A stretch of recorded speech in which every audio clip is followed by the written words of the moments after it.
Mas confesso-te isso, que, conforme aquele caminho que chamam seita, assim sirva ao Deus dos nossos pais, crendo tudo quanto está escrito na lei e nos profetas. Atos 24:14. Paulo é o mais incompreendido dos discípulos de Yeshua no que diz respeito às suas cartas. Antes de ler Paulo, devemos ter como base alguns aspectos principais, nomeadamente a quem é que Paulo se dirigia, quais os problemas que se deparavam os crentes a quem se dirigia e o contexto da sua mensagem. No primeiro século, durante o reinado de Herodes, na terra da Judéia havia uma agitação entre os judeus.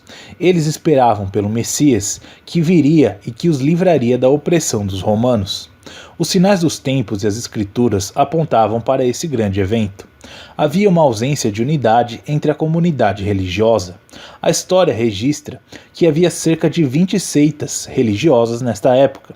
Entre elas estavam os fariseus, os saduceus, os essênios, os nazarenos, etc. A sua interpretação da escritura variava. Alguns acreditavam na ressurreição, outros não. Houveram vários que se levantaram dizendo ser o Messias, porém a confusão e a violência seguia após tais declarações. E naquele dia levantou-se grande perseguição contra a igreja em Jerusalém, e todos, exceto os apóstolos, foram dispersos pelas regiões da Judéia e Samaria. E Paulo assolava a igreja, entrando pelas casas e arrastando homens e mulheres, os encerrava na prisão. Atos 8, versículos 1 a 3. Este é Paulo de Tarso, que mais tarde foi conhecido como apóstolo Paulo, do qual falaremos. Esse foi e é o mais incompreendido dos discípulos que já referimos. Até Pedro, nos seus últimos dias, escreveu a respeito dele. Como também o nosso amado irmão Paulo vos escreveu, segundo a sabedoria que lhe foi dada, falando disto, como em todas as suas epístolas, entre as quais há pontos difíceis de entender, que os indultos e os inconstantes torcem, e igualmente as outras escrituras, para a sua própria perdição, segundo Pedro 3, 15 e 16. Há um registro no livro de Atos de um evento monumental que não apenas mudou a vida de Paulo, mas também de todo o mundo gentil. E, indo no caminho, aconteceu que, chegando perto de Damasco, subitamente o cercou um resplandor de luz do céu, e caindo em terra ouviu uma voz que lhe disse: Paulo, Paulo, por que me persegues? E ele disse: Quem é, Senhor? E disse: O Senhor, eu sou Yeshua, a quem tu persegues. E ele, tremendo e atônito, disse: Senhor, que queres que eu faça? Atos 9, 3 a 6. De acordo com Atos 26:14, esta conversa foi em língua hebraica. As mudanças que aconteceram na vida de Paulo naquele dia não o afastaram da Torá, a lei, mas dar-lhe-iam um maior entendimento sobre ela. Paulo era judeu, de nascimento até a morte. Circuncidado ao 8º dia da linhagem de Israel, da tribo de Benjamim, hebreu de hebreus, segundo a lei, fui fariseu, segundo a justiça que há na lei, irrepreensível. Filipenses 3, versículos 5 e 6. O seu amor pelo seu povo Israel somente era suplantado pelo amor que ele tinha ao Deus de Israel e Yahweh, a igreja em Roma. Ele escreveu: No Machia digo a verdade, não minto, dando-me testemunho a minha consciência no Espírito Santo, que tenho grande tristeza e contínua dor no meu coração, porque eu mesmo poderia desejar ser anátema do Machia por amor dos meus irmãos, que são meus parentes, segundo a carne, que são israelitas, dos quais é a adoção de filhos, e a glória, e as alianças, e a lei, e o culto, e as promessas, dos quais são os pais, e dos quais é o Machia, segundo a carne, o qual é sobre todos, Deus bendito eternamente. Amém. Irmãos, o bom desejo do meu coração e oração a Deus por Israel é para a sua salvação. Romanos 9, versículos 1 a 5, Romanos 10, 1. Um homem pode escolher uma ocupação ou campo de trabalho no qual ele deseja desenvolver sua vida, mas no tocante às coisas espirituais, porque os dons e a vocação de Deus são sem arrependimento, Romanos 11, 29, havia um chamado especial sobre a vida de Paulo. A sua vida deu uma volta de 180 graus, pois foi de um dedicado oponente e perseguidor da seita dos Nazarenos, ele tornou-se um devoto seguidor do Mashiach Yeshua. A Torá começou a ser-lhe aberta, ele começou a conhecer as Escrituras sob uma nova perspectiva, como ele nunca antes tinha visto. O seu chamado foi para estender a mensagem de esperança, vida e shalom para as nações dos gentios. Foi escrito por Moisés na Torá, em Deuteronômio. A zelos me provocaram com aquilo que não é Deus, com as suas vaidades me provocaram a ira. Portanto, eu os provocarei a zelos com o que não é povo, com nação louca. Os despertarei a ira. Deuteronômio 32, 21. E Isaías escreveu: fui buscado dos que não perguntavam por mim, fui achado daqueles que não me buscavam. A uma nação que não se chamava de meu nome eu disse: eis-me aqui, eis-me aqui. Isaías 65:1. Desta e da outra escritura, ele viu que as nações gentios encontrariam o seu caminho para o Elohim de Israel através da sua misericórdia. Há aqueles que gostariam de culpar esta teoria e privar os gentios da adoração ao único e verdadeiro Deus, o Deus de Israel. Mas somos gratos a este querido irmão, Paulo de Tarso, que apoiou sua fé no Taná, na Bíblia hebraica, e através da sua fidelidade e misericórdia ao Deus de Israel, nós, na nossa geração, judeus e gentios, temos prazer na revelação das profecias concernente ao plano da salvação de Yahweh e do profetizado Messias judeu, Yeshua. Percebemos então que Paulo nunca abandonou seu judaísmo. Apressava-se, pois, para estar, se lhe fosse possível, em Jerusalém no dia de Pentecostes, Atos 20:16.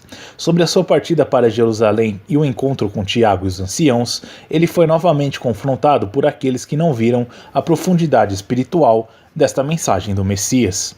A sua mensagem não foi destruída com a Torá, mas em vez disso, ele sentiu a necessidade da Torá ser escrita nas tábuas de carne do coração. A alegria de fazer a vontade de Deus no Messias, e não a carga do justo segundo o mandamento.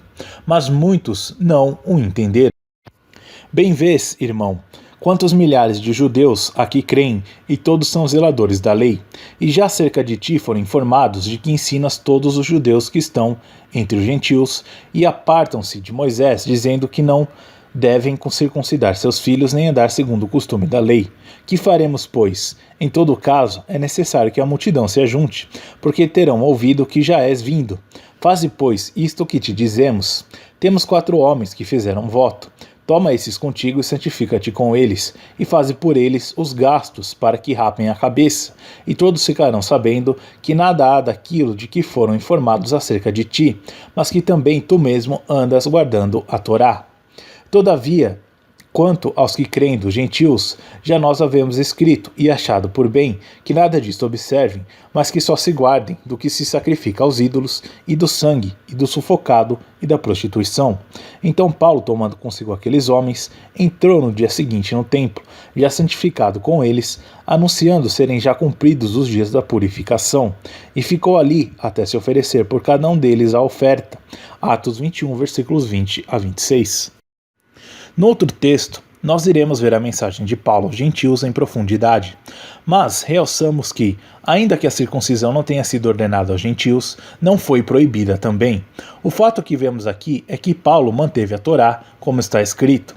Mas confesso-te isso, que, conforme aquele caminho que chamam seita, assim sirva ao Deus de nossos pais, crendo tudo quanto está escrito na lei e nos profetas, tendo esperança em Deus, como estes mesmos também esperam, de que há de haver ressurreição dos mortos, assim dos justos como os dos injustos, e por isso procuro sempre ter uma consciência sem ofensa, tanto para com Deus como para com os homens. Atos 24, versículos 14 a 16.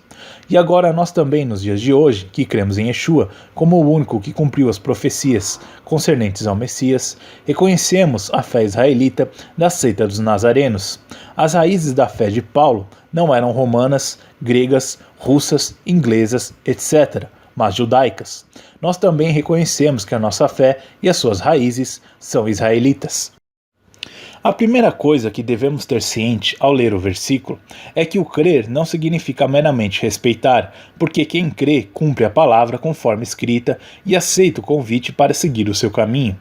A chave para entender os textos que o apóstolo Paulo está noutras passagens distintas das controvérsias, que muitas vezes são usadas equivocadamente. Na sua declaração, no versículo citado, Paulo não deixa dúvidas de que a sua forma de servir ao Eterno é acreditar em tudo das Escrituras. Crer é um verbo que significa tomar por verdadeiro, ter por certo, acreditar. Não há como declarar que crê em tudo e incluir um mas ou senão, ou mesmo fazer qualquer outro tipo de ressalva. A frase é ainda mais contundente, pois a forma de Paulo servir ao Eterno é crendo em tudo que está escrito na lei e nos profetas. Se por um lado esta é uma declaração incisiva e definitiva sobre a sua crença e procedimentos religiosos, por outro lado também permite entender que possui um caráter restritivo. De todo o sistema legal judaico que existia na sua época, Paulo manifesta que sua crença engloba apenas e tão somente o que está escrito na lei e nos profetas. Ou seja, ratifica que na sua fé não há espaço para leis rabínicas, isto é, as tradições humanas que foram acrescentadas à palavra e que o próprio Yeshua também censurou. E ainda lemos que Paulo crê no que está escrito, não havendo então espaço para a pretensa lei oral, que tanto o judaísmo rabínico advoga, que é exatamente o que já falamos, o legalismo judaico. Paulo, ciente das demais leis e costumes dos homens, durante a sua acusação no julgamento de Atos 24, foi enfático em afirmar que a sua fé era inabalável e exclusivamente no que está escrito na lei e nos profetas. Foi afirmado na forma de confissão quando o mesmo foi preso por não cumprir a lei rabínica, versículo 6. O prendemos e conforme a nossa lei o quisemos julgar. Vejamos a opinião de Pedro sobre Paulo. E tende por salvação a longanimidade de nosso Senhor, como também o nosso amado irmão Paulo vos escreveu, segundo a sabedoria que lhe foi dada, falando disso, como em todas as suas epístolas, entre os quais há pontos difíceis de entender, que os indutos e inconscientes torcem, e igualmente as outras escrituras, para a sua própria perdição, segundo a Pedro 3, 15 a 16. O apóstolo Pedro, Kefa, conviveu com Yeshua e acompanhou Paulo desde o seu início, quando emitiu a sua epístola para todas as congregações da diáspora, 1 Pedro 1:1, especificando o nome de 5 províncias que representavam praticamente o conjunto da Ásia Menor, diferente de Paulo, que escreveu cartas pontuais para congregações específicas. Nesse texto, que divulga para todas as congregações que seguiam a Torá e criam Yeshua como Messias, Pedro inicia destacando e enaltecendo a inteligência que Paulo possuía. No versículo seguinte, alerta para o fato de que os textos de Paulo são difíceis de compreender, havendo perigos com pessoas que não têm conhecimento das Escrituras, aqueles que não são estáveis na mensagem das Escrituras, e finaliza informando que ambos torcem como o fazem com as outras escrituras para sua própria perdição. Logo, Paulo deve, como todos os demais livros das escrituras, ser entendido à luz das revelações da Bíblia como um todo. Esta visão não é uma nova interpretação nem uma invenção, é justamente o resgate do contexto por detrás das escrituras, sendo bereanos, Atos 17:11, o suficiente para encontrarmos o vínculo e a contextualização do novo a partir do antigo, entendendo o novo como algo que agrega e explica, não como algo que destrói e substitui. Cartas de Paulo. As cartas de Paulo são respostas e soluções direcionadas para problemas enfrentados por cada uma daquelas congregações. Um dos grandes erros atuais na interpretação é, por exemplo, o desconhecimento de que tais cartas foram dirigidas para congregações compostas por judeus seguidores de Yeshua, que foram educados na Torá desde o seu nascimento, judeus seguidores de Yeshua, que haviam sido circuncidados quando crianças, mas que abandonaram os caminhos da Torá, gentios, assim chamados, que se converteram ao judaísmo e que foram circuncidados antes da sua fé em Yeshua e conheciam um pouco da Torá, gentios, assim chamados, que chegaram à fé em Yeshua e estavam aprendendo algumas coisas da Torá, gentios, assim chamados, que praticamente nada sabem da Torá e estavam totalmente desorientados do ponto de vista de que era importante e o que não era. Da mesma forma, Paulo não escreveu temas universais para que todos seguissem como sendo uma súmula religiosa ou então um tratado sobre as vantagens e desvantagens de qualquer tema. Muito menos eram cartas doutrinárias com uma nova forma de ver as escrituras, por outro prisma, ou eliminando livros ou mandamentos dos escritos conhecidos naquela época, como alguns certamente acreditam. Paulo respondia às questões que tais comunidades lhe formulavam exclusivamente dentro da ótica das escrituras e lastreado na fé em Yeshua como nosso Messias. As soluções eram específicas, como podemos notar. Por exemplo, em 1 Coríntios 7, onde a congregação de Coríntios estava com problemas e Paulo deu recomendações específicas. Se durante a nossa leitura não soubermos qual foi o problema daquela congregação, devemos então ler Paulo a tentar compreender o que estava a acontecer naquela congregação específica. Muitos defendem o fato de Paulo dizer que a Torá não estava mais em vigor. Porém, se isso tivesse acontecido, embora o Eterno dissesse ao longo da sua palavra que esta seria para sempre, se Paulo contradiz o que o Eterno falou, ele só poderia estar endemoniado. Não que isso tenha ocorrido, mas pensar que isto, a Torá ter sido abolida, aconteceu, é fundamentalmente herético. Paulo nunca contradisse o Eterno, é só uma questão de entender o que Paulo dizia. Mas sabemos que existe outra forma de olhar para esses escritos, e é isso que procuramos. E nisto está a verdade, na harmonização dos textos bíblicos e não na contradição. Por exemplo, nós observamos o Shabat tentando estar nos cultos, ou em comunhão com o Eterno, ou ainda estar em casa fazendo estudos da palavra, etc. Mas se questionarmos a um rabino ortodoxo, se guardamos corretamente o Shabat, mesmo com a luz acesa, com o uso do computador e uma série de outras coisas, a resposta será que não estamos a observá-lo de forma correta, já que os judeus rabínicos não cozinham nem acendem a luz ao Shabat, porque estabeleceram regras e mandamentos humanos ao longo dos tempos, que não constam na santa palavra do Eterno, e além de o fazerem, exigem que aqueles que abraçam a sua fé o façam. Paulo afirma que isso é errado, que não devemos seguir mandamentos de homens, mas sim unicamente a palavra do Eterno. Como Paulo sabia que aquela congregação em particular existia um grupo de seguidores oriundos do sistema legal religioso rabínico, o que ele dizia era para não deixar ser julgados pela observância do Shabat pela ótica rabínica. Outro exemplo nas respostas que a carta de Paulo trata, em Colossenses 2,16, incluiu a questão quanto ao comer e ao beber. E também, como nas perguntas anteriores, a resposta é sobre a forma que os grupos ligados ao gnosticismo, por motivos diferentes que abordamos no outro estudo, e alguns dos oriundos das tradições rabínicas, desejavam que os recém-chegados à fé seguissem não sobre o ato de seguir o mandamento da alimentação bíblica. Desde a instituição do complexo sistema legal rabínico, os rabinos afirmam que para comer comida pura biblicamente, não basta seguir apenas as instruções da Torá. Com os acréscimos rabínicos que fizeram nas outras áreas, na alimentação também incluíram que, por exemplo, não se pode misturar carne com leite, ou mesmo que o cozinhar tem de ser apenas por judeus, e implica um processo de limpeza dos utensílios para não perder a sua condição de limpo. Tudo isso são dogmas e mandamentos humanos contra os quais Paulo se levanta, não contra aquilo que o Eterno separou como limpo e imundo em Levítico 11 e Deuteronômio 14. Outro exemplo existente nos dias de hoje, se optarmos por comer fora num restaurante vegetariano onde não há nenhum tipo de carne, inclusive de porco, e perguntarmos a um rabino ortodoxo se essa alimentação seria kosher, a provável resposta é que não seria, porque pelas regras rabínicas somente seria pura se fosse preparada por um judeu na sua confecção.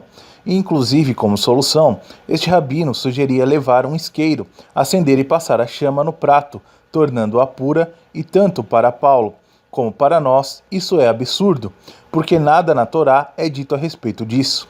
Tais leis e regras existem sim, mas fora da Torá, isto é, nas leis rabínicas, que de certa forma ganharam mais destaque e zelo do que a própria palavra do Eterno. Mateus 15, versículo 6. O exemplo de Yeshua. Temos em Marcos 7 e também em Mateus 15 a posição de Yeshua sobre a imposição das leis rabínicas e a sua opinião sobre isso. Foram ter com Yeshua os fariseus e alguns professores da Torá, vindos de Jerusalém, e repararam que alguns dos seus discípulos comiam pão com as mãos impuras, isto é, por lavar, pois os fariseus comem sem lavar as mãos cuidadosamente, e quando voltam do mercado, se não se purificarem, não comem. E muitas outras coisas há que receberam para observar, como a lavagem de copos, de jarros e de vasos de bronze.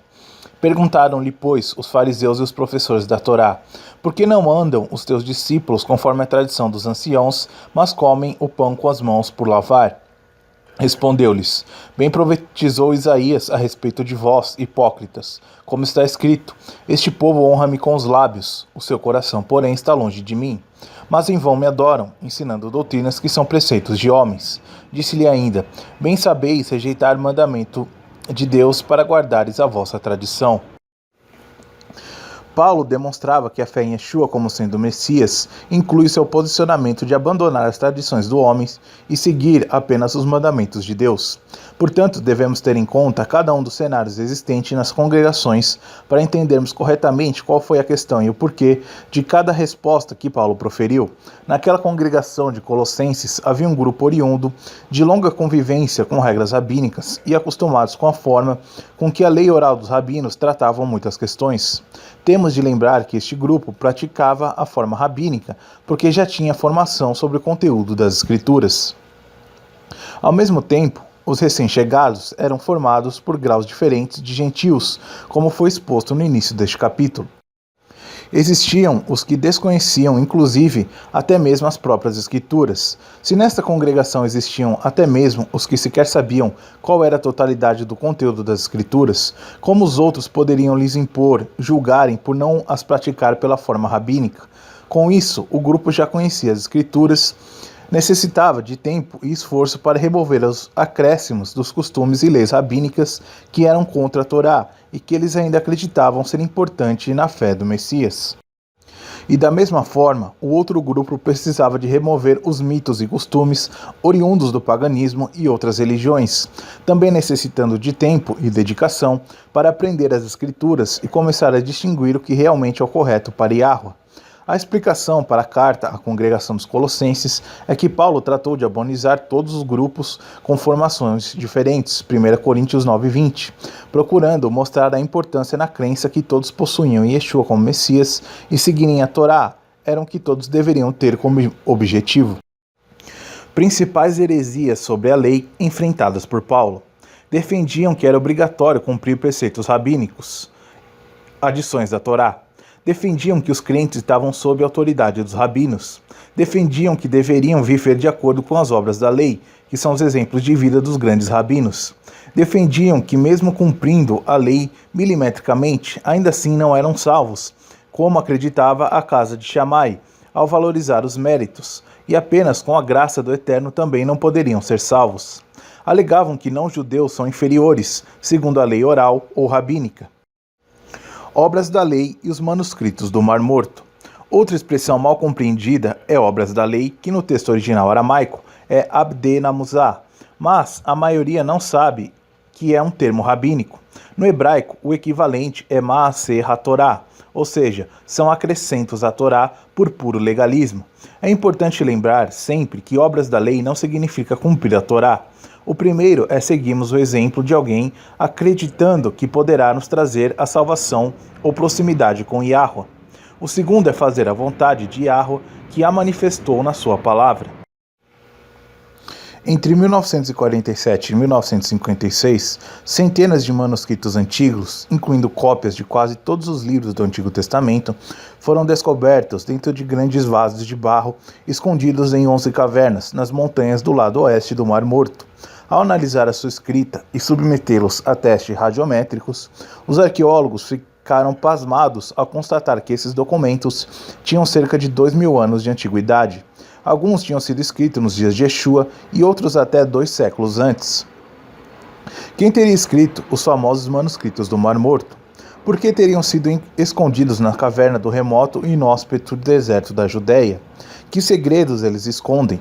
Essas perguntas continuam a ser debatidas até hoje por arqueólogos, historiadores, filólogos e teólogos, mas algumas respostas surpreendentes já foram encontradas.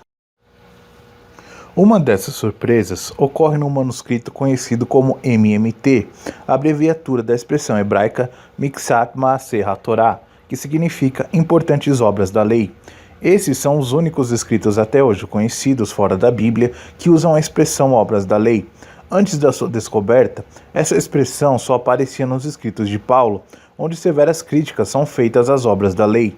Paulo ensina, por exemplo, que o homem não é salvo pelas obras da lei, Gálatas 2,16, que todos aqueles que são das obras da lei estão debaixo de maldição, Gálatas 3,10.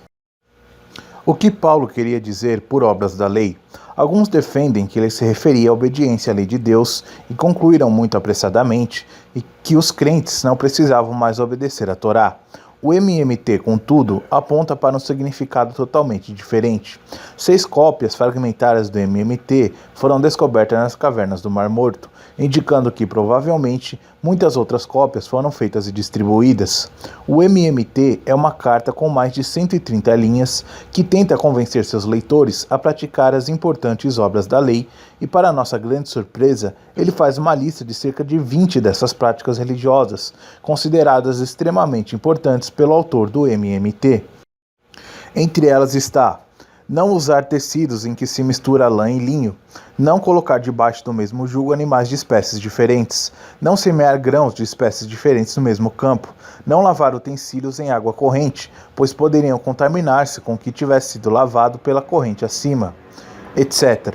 O MMT, evidentemente, interpreta e amplifica de maneira extremada e distorcida os textos do Velho Testamento. A sua preocupação é com a preservação da pureza, e não misturar o puro com o impuro e não incorrer no erro do jugo desigual. O MMT considera tais práticas como essenciais para a religião. O apóstolo Paulo posiciona-se firmemente contra esses ensinamentos que, como nos mostra o MMT, parece ter sido bastante difundido naquela época. O MMT comete o erro de achar que impureza é uma questão extrema, ritualística e não moral, do íntimo do coração.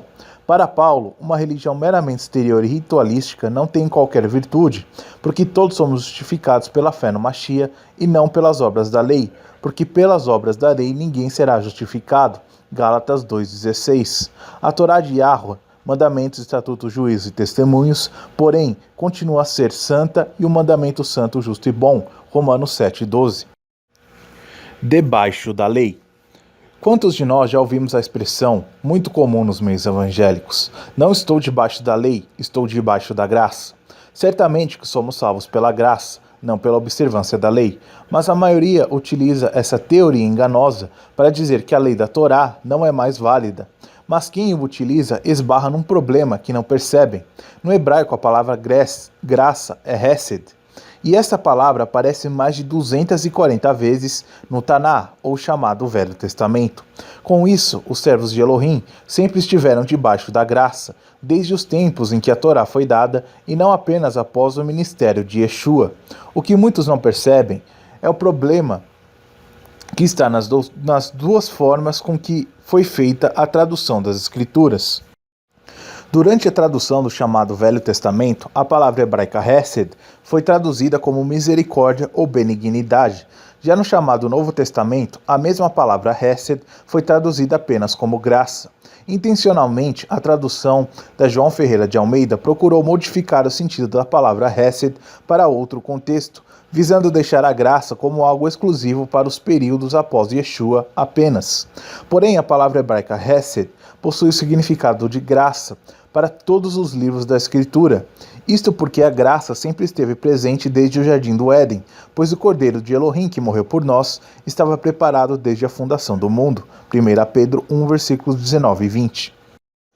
Veja alguns exemplos de Hesed no Velho Testamento com a correta tradução deste termo e também de iniquidade, como transgressão da Torá. Tu, como beneficência, graça, Hesed, guiaste a este povo que salvaste, com a tua força o levaste à habitação da tua santidade. Êxodo 15:13. E faço misericórdia, graça, Hesed, a milhares que me amam e aos que guardam os meus mandamentos. Êxodo 26. Que guarda a beneficência, graça, Hesed, em milhares, que perdoa a iniquidade, o não cumprimento da Torá, e a transgressão e o pecado, que ao culpado não tem por inocente, que visita a iniquidade, o não cumprimento da Torá, dos pais sobre os filhos, e sobre os filhos dos filhos, até a terceira e quarta geração. Êxodo 34:7. Perdoa, pois, a iniquidade, não cumprimento da Torá deste povo, segundo a grandeza da tua misericórdia, graça, Hesed, e como também perdoaste a este povo, desde a terra do Egito até aqui, Números 14 e 19. E faço misericórdia, graça, Hesed, a milhares dos que me amam e guardam os meus mandamentos. Deuteronômio 5:10. Será, pois, que, se ouvido estes juízos e guardares e os cumprires, o Senhor teu Elohim te guardará a aliança e a misericórdia, graça, Hesed, que jurou aos teus pais. Deuteronômio 7:12. A lei, Torá, foi dada pela graça, Hesed, do Eterno, que nos explicou através da Torá como viver uma vida de santidade. A graça, Hesed, coexiste com a lei, Torá, no próprio Evangelho desde Gênesis. O termo lei pode ter três conotações diferentes: leis dos homens, leis de Yahweh e a lei do pecado. Como Paulo sabia destas leis, quando faz referência a estar debaixo da graça, como oposto a estar debaixo da lei, Paulo não falava contra a lei de Yahweh, a Torá, mas sim da lei rabínica ou lei dos homens. O cumprir a lei da Torá no Velho Testamento é paralelo à graça, então, sendo paralelo, não pode ser oposto. Paulo desenvolveu a expressão debaixo da lei, que no aramaico é terret namusa e no grego upon nomos.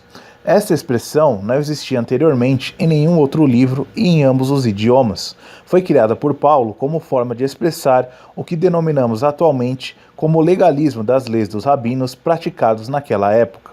Portanto, o uso da expressão debaixo da lei seria o mesmo que não estamos debaixo de regra de homens, mas sim da graça de Elohim, que na Torá nos explica como podemos ser agraciados com essa mesma graça, isto é, andando segundo toda a sua vontade, mandamentos, estatutos, juízos e testemunhos.